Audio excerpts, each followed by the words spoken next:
We're all sort of standing round. We need somebody to speak. Yeah, that's what we were just I'll saying. shout, I ain't bothered. What do I need to say? Yeah. I needed to come because I couldn't stand people moaning and not doing anything about it. Yeah. What's your biggest gripe? I've got that with you. Don't want to be on there, no? Oh, I'm happy to. What's it for then? Put it on YouTube. To get Keir Starmer out. We've had enough of him. He's not done what he said he was going to do. Why is he carrying on? How can we stop him? This is why we're doing what we're doing today. What's your biggest complaints about his Votes, everything. He's gone against his word on everything he said. He's like the pensioners have a hit on it. Everyone's had a hit. This isn't fair for our community. Do you think he's U-turning on most things because he knows his popularity is dropping and he thinks that maybe that reform is going to get in? So he's. We want to get him out. We don't want him in. He's not doing what he said he'd do. He's said promises and he hasn't kept them. So why should he be there? Well, he always criticises everyone else for what he's doing himself. Yeah, exactly. It's very good. It's the Labour Party because if he goes out, Angela Rayner's stood in the sidelines ready to take over and she's going to be worse. Yeah, but that's the thing. We don't want Labour in anymore. Not like we want a full election. So not to stop that. I don't want to get you on. Huge majority. They're not going to vote themselves out of a job, are they? No, they're all in it for themselves, aren't they, really, in all fairness? But if they did vote him out, we should be able to all come together and vote him out, knowing that... We should be able to... Exactly. We should be able to have a vote of no confidence against the Labour government. Be able to get people out, yeah, if they're not doing a good enough job, any. So, of course, we'll be stuck with him until 2029 or something. Not everyone else, like the people that are already here, we're already in poverty.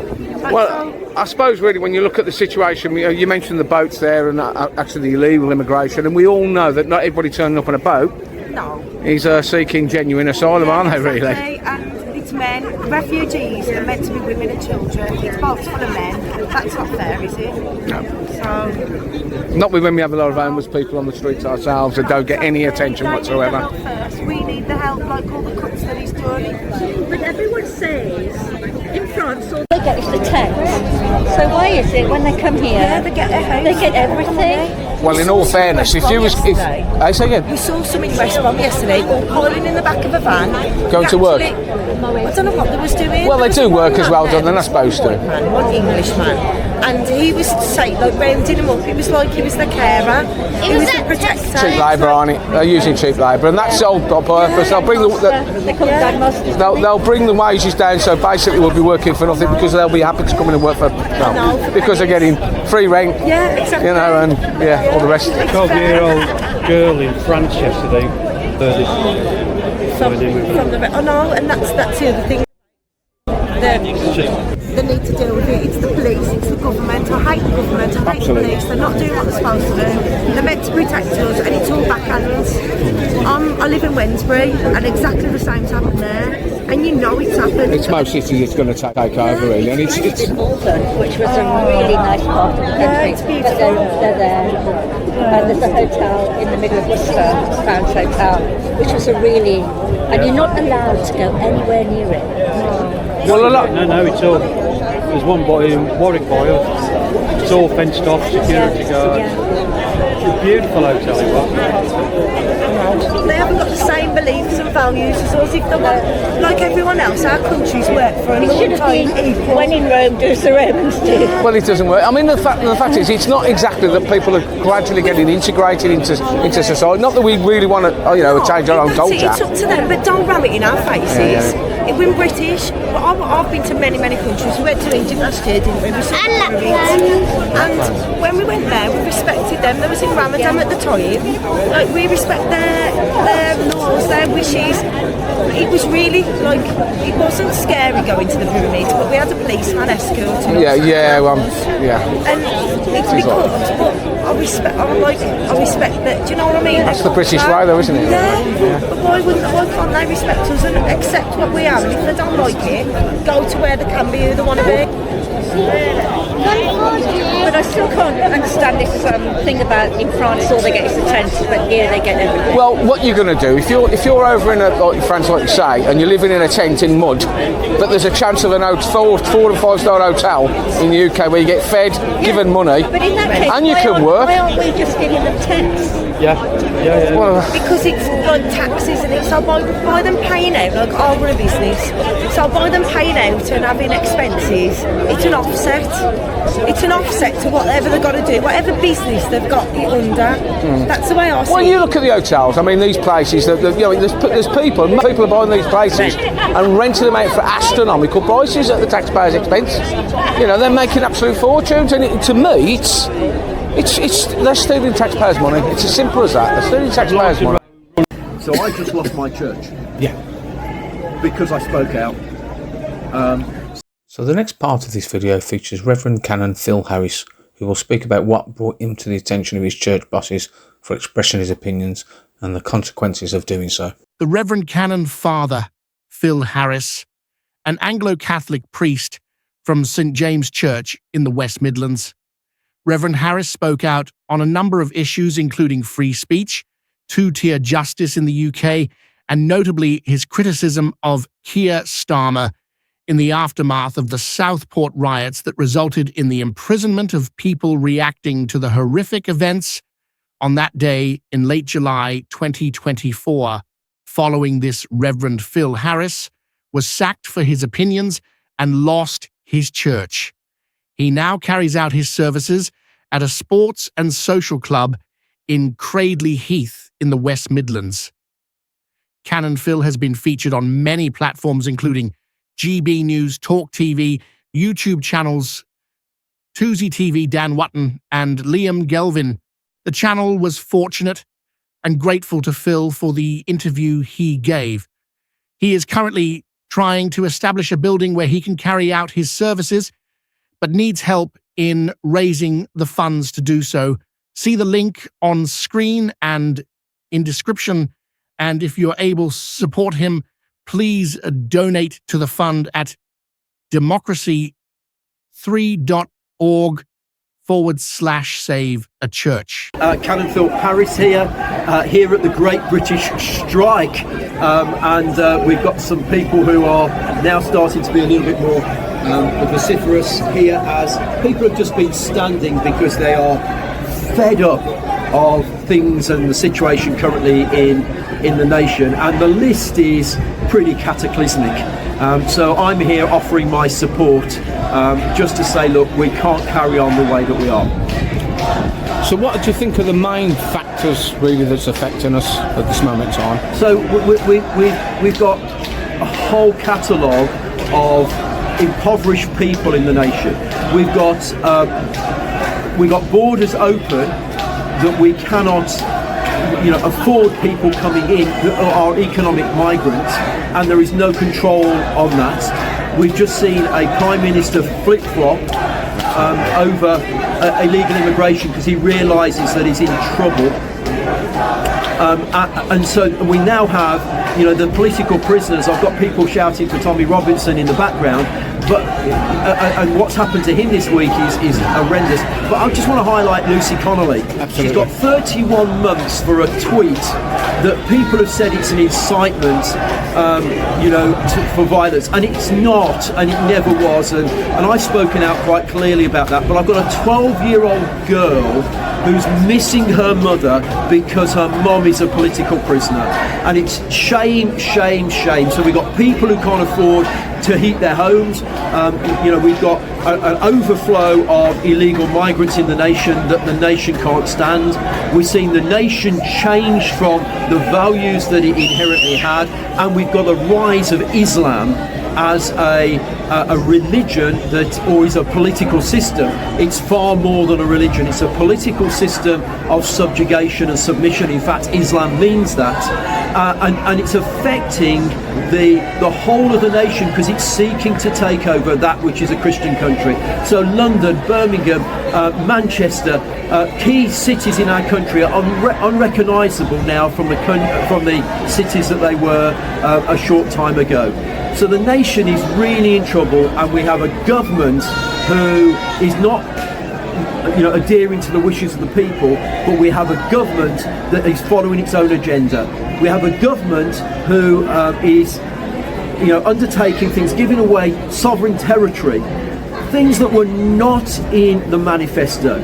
And this is dishonest, and what makes it worse is the lies that keep coming out of the PM are being supported by his party. And so they have this majority based on complacency because people were fed up with politicians, and then those politicians are being disingenuous constantly, the whole time supporting a leader that just lies and lies and lies, and every day puts multiple X's out telling an untruth. It's wrong, and we need to see this changed. As a priest, the kingdom of God is righteousness, peace, and joy in the Holy Spirit. And we will not know peace in this nation again unless we first have righteousness. And so I would actually say we need to do the right thing, firstly, but secondly, we need a nation that recognises God and becomes Christian again. This is a Christian nation. It is founded on Christian values. It is founded on 10 Commandments, and we need to get back to that. The kingdom of God is righteousness, peace, and joy in the Holy Spirit. So thanks for that. So in the situation might win. How does that change? How do we reverse? How do we make these things better? So the thing I would say along the lines I just said is go to church, fill churches again. You know, the woke clergy that we've ended up with, if you want to challenge them, go and sit in their pews, just go and sit for an hour and a half on a Sunday. That will change the nation. You know, be Christian again. Even if it's cultural, be Christian. I would want people to actually be more than that. But we've lost family values, and those family values were created around Christendom. And so we need to get back to that. So go to church. Speak out, although there's a cost to that, and I did mention I would do this. I lost my building because I spoke out. And so we're meeting in Cradley Heath. So we're in Birmingham now. If you're in the West Midlands, be in church tomorrow. Come to us in Cradley Heath. We meet in the Sports and Social Club. I've seen it. Yeah, in Upper High Street at 10:30. But we need a building now. If you want to help me, put 10 quid in the pot. Yeah, and actually help fund the building. You can do that by going to Democracy3. That's THREE.org/Save a Church. And you can give me a platform for me to keep speaking from into this nation. So, do you think actually that there has been a change recently? Because I think there does seem a very extreme threat of Islam in the UK. Yeah. And more people who probably wasn't kind of religious to the level where they would practice. Do you feel more people are now because I think they're under threat? Yes. So, it's a shame, isn't it? Because if we wanted to point to a particular point in this nation where things changed, it was Sunday trading. And let me go there for a second. If you go back 30 years, people were either at home with the family on a Sunday or in church. Excuse me, and I would take either. If you're at home with the family, you have family values. Now what we're doing is we're here in places like Birmingham, spending money that we haven't got on things we don't need. And we're not with our family. Everything has become consumerist and about me. And when things stop being about others and family and community and society, the nation goes to pot. And so I will point directly at Sunday trading as being the problem. And then when you have no values and you have no God other than yourself, it's very easy to be subjugated by other things. And that's exactly what's happening. Because Islam is militant. Islam will have Sharia law. It will whip you into line, and we will be part of that unless we start standing up for the freedom. And it was for freedom that Christ has set us free. Let's be Christian again, and let's be family orientated again. Let's have children again. Let's have a nuclear family again. Let's stop focusing on me and start focusing on others. Is that helpful? Yeah, very. Can I just take you back to obviously the situation, and I'm just putting this out there. Obviously the current government, they flip-flop, they told lies, but recently we've heard, or it's been put out there, that he's actually sort of dealing with a lot of the immigration now. He reports, this is Keir Starmer, that so many thousand people have been returned. And also that he's actually sort of going to reintroduce the winter payments. Do you think that basically this is his way of actually saying, right, I recognise my wrongs, I'm now going to put this right? No. So the winter payments, what that actually means, they might be reinstated, but actually the revenue is coming from elsewhere. So those pensioners are going to be no better off because they're going to be hit in other ways. In terms of situations like immigration, we've actually seen some figures which are to do with the actions of the last government, and he's taking claim for them because they actually, you know, they go into last year's Parliament. Keir Starmer's terrified now after he's seen the wipeout in the local elections, and noticed the elections that weren't allowed, and some of the significant connotations that would have been catastrophic for him. They're in trouble. The Uni Party's in trouble, and we again, as a nation, we're at a turning point, and we need to go back to family values and Christian values.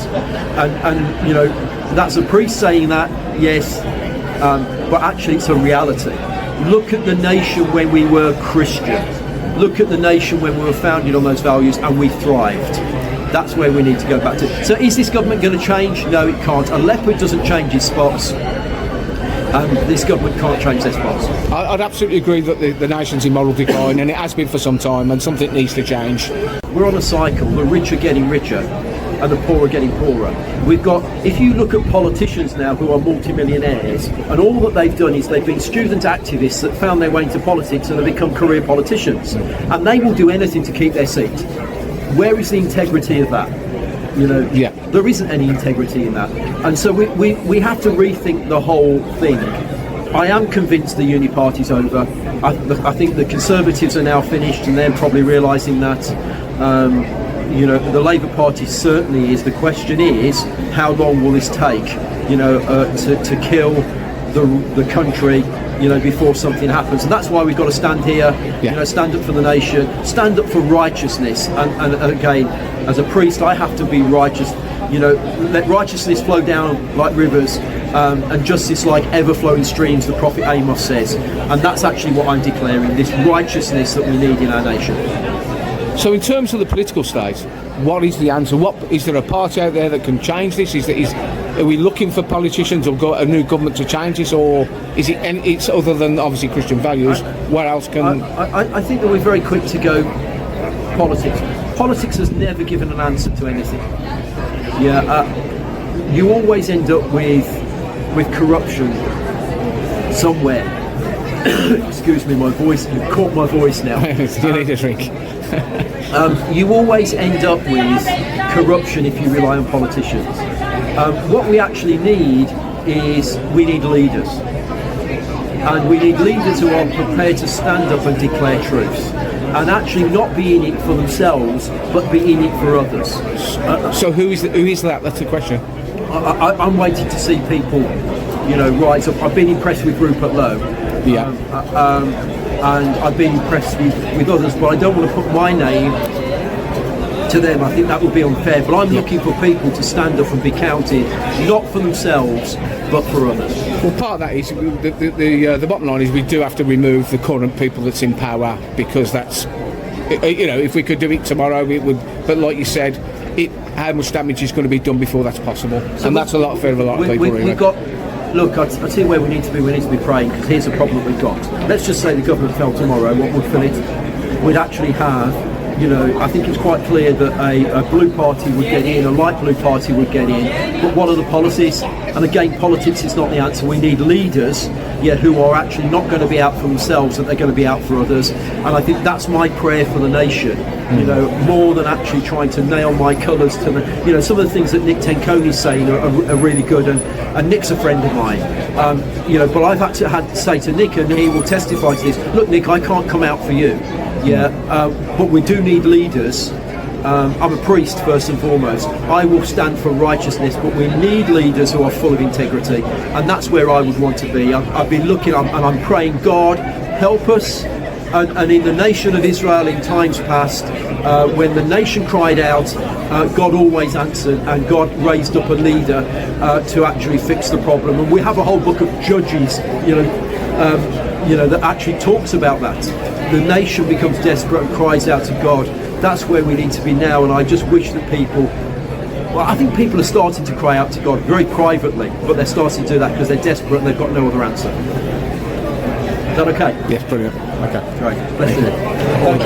Thanks. In conclusion to some of the issues raised in the video, and the criticism by hopeless hate, it's important to acknowledge and praise the commitment of those making the effort throughout the country to come out and express their disapproval of a shocking Prime Minister and the useless Labour Party that he leads. Whatever the numbers that turned out, this is just the beginning. Potentially there could be another 4 years of no idea Keir and 4 years of more poor leadership that found his Labour Party only in power because of how bad the Conservative Party turned out to be. Reverend Phil Cannon mentioned the plight of Lucy Connolly and her punishment for putting out a tweet deemed by the two-tier Keir justice system to have encouraged violent disorder. Well, strangely enough, Hopeless Hate Chief Executive Nick Lawles didn't face the same fate when he wrongly tweeted that a Muslim woman had been attacked with acid that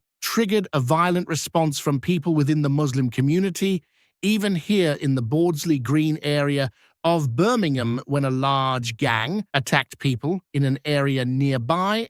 So we must ask ourselves why Lucy Connolly, who was also denied her freedom on appeal, wasn't allowed the same consideration as Nasty Nick. Let this be the inspiration for more people to come out to these future events and peacefully have their voices of discontent heard. And big thank you to those who contributed, expressed their views in today's video. Thanks for watching.